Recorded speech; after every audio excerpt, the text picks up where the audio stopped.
Lo arrestaron en su propia casa, sin orden y sin motivo, solo por el color de su piel.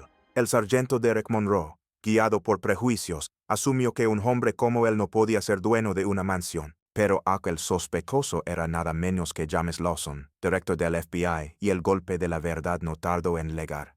Escucha cómo esta injusticia dio un giro inesperado, y por qué, al final, la justicia habló más fuerte que el prejuicio. Era una mañana tibia en las afueras de Savannah, Georgia. El sol doraba las ramas de los robles cubiertos de musgo y las sombras danzaban sobre los caminos adoquinados del histórico barrio de Westwood Grove. Las casas eran como reliquias coloniales restauradas con gusto, rodeadas por jardines silenciosos y faroles de hierro forjado. En medio de esa tranquilidad, una patrulla policial recorría lentamente la calle Maple Ridge, sin urgencia, sin alertas activas, solo rutina. El sargento Derek Monroe, de piel clara, mandíbula apretada y un historial limpio pero lleno de quejas no oficiales, miraba con atención la pantalla del sistema de vigilancia que su unidad había instalado en colaboración con la asociación vecinal. Sus ojos se entrecerraron cuando notó a un hombre afroamericano entrando por la parte trasera de una de las casas más grandes de la cuadra.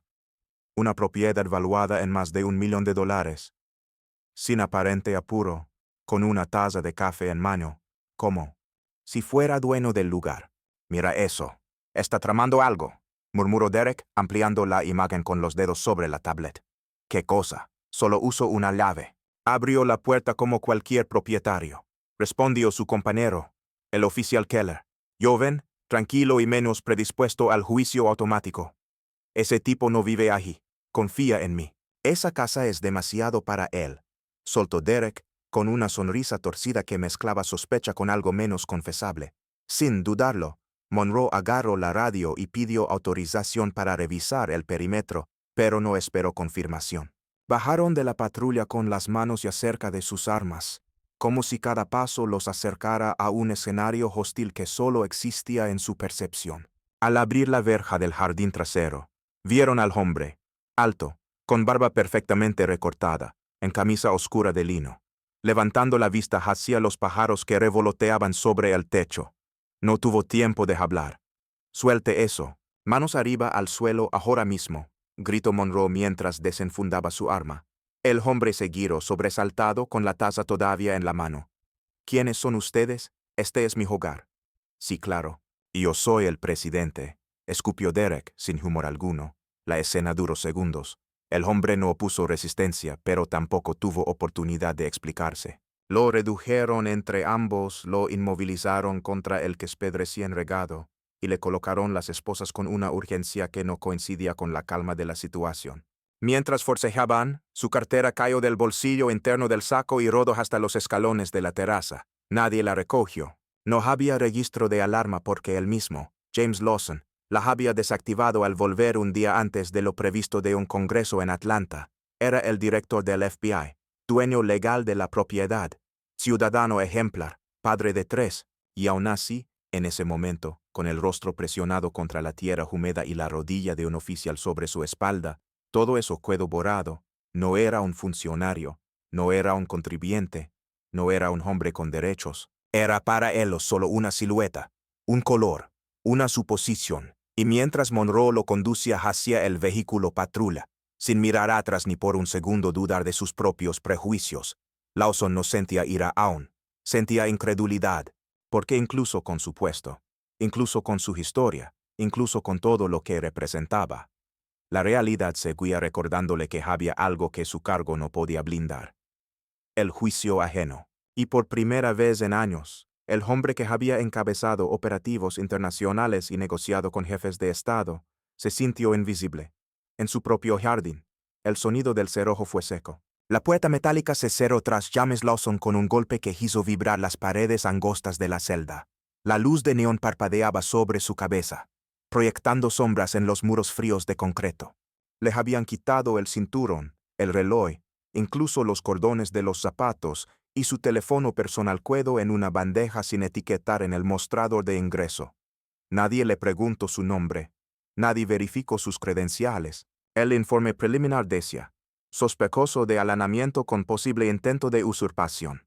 Ni una palabra sobre lesiones, ni una solicitud de identificación, ni derecho a llamada. Nada.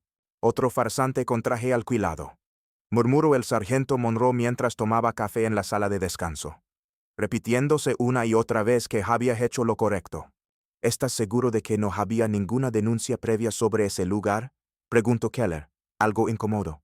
No necesito denuncia para ver lo obvio, respondió Monroe con una sonrisa que no llegaba a los ojos. Pero lo obvio empezaba a desmoronarse a cientos de kilómetros al norte. En Washington, D.C., en el ala de seguridad interna del FBI, el analista de inteligencia Calvin Brooks revisaba la lista de asistencia del Comité de Amenazas Emergentes. Todos estaban presentes, excepto uno, Lawson. Era la primera vez en 8 años que faltaba sin previo aviso.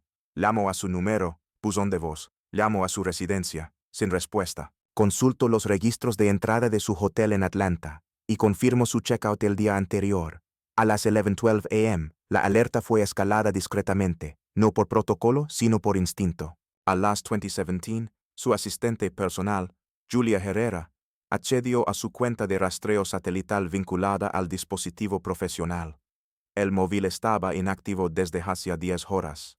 La última ubicación registrada, una comisaria del condado de Chatham, Georgia. Eso no tiene sentido, murmuró. Julia no esperó órdenes.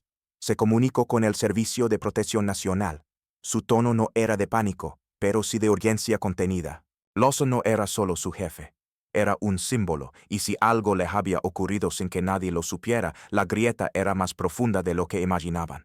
A las 7:43 de la mañana siguiente, un vehículo oficial con placas federales se detuvo frente a la pequeña estación de policía de Savannah. Del interior descendieron 3 personas, un agente del Departamento de Seguridad Nacional, un delegado del Ministerio de Justicia y la propia Julia.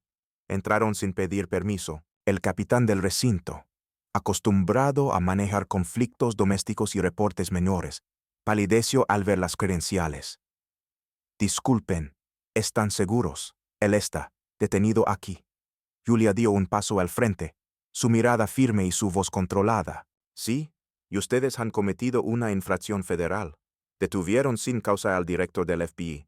Han violado derechos constitucionales y pusieron en riesgo la seguridad de operaciones clasificadas. Por su bien, recen para que no lo hayan lastimado más de lo que ya lo han hecho. En ese momento, Monroe apareció al fondo del pasillo, el café aún humeante en su mano. Al verlos se detuvo en seco. Algo en su estómago se contrajo, como si su mundo entero estuviera a punto de inclinarse. En la celda, Lawson estaba sentado en el rincón, con la espalda apoyada contra la pared. Su ojo derecho estaba inflamado, su muñeca izquierda en ángulo extraño, pero no había rabia en su rostro, solo una calma peligrosa. Cuando se abrió la puerta y vio las caras conocidas, no se movió. Su voz fue baja, pero resonó con fuerza. No los liberen, no aún.